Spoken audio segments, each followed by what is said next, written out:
first problem with virtual assistants is if you don't hire people a lot, you don't even know the first questions to ask just for the screening process. So we're really careful to make sure they have the right equipment, that they have a quiet place to work, that they speak English well. So they have to take 3 different types of English tests to even get a first interview. Mm-hmm. Then they have to do a video, and you can tell a lot. I don't know. I have a friend who's on dating apps, and you can tell a lot just from the picture. So by what people choose to talk about, the background that they choose. Wait, they're showing you the pictures?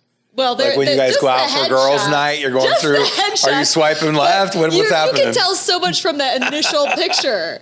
And so same thing with these videos. It tells us so much about what they think is appropriate and whatever. So then we do a personality test. There's certain personalities that interview great, but don't do anything once they're employed. So we get rid of those so that they're not even in the pool. And so anyway, we go through what test do you have them take? Do you mind me asking? Culture Index. Okay. I don't know if you're familiar with that, but it's been a game changer for us. So we do all that before anyone even talks to anybody.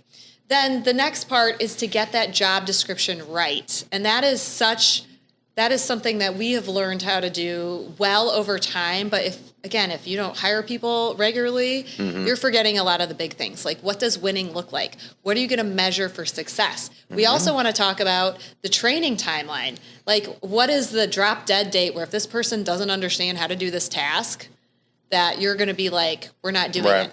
I want to set up that standard before someone even starts, because my worst fear is that you're working with a subpar employee and that you don't want to cut the cord because, it gets messy once they're an employee. So we want to set those standards up on the front end so there's no wishy-washiness and everyone knows the expectation up front. We only win if our clients have a long-term high performer on their team.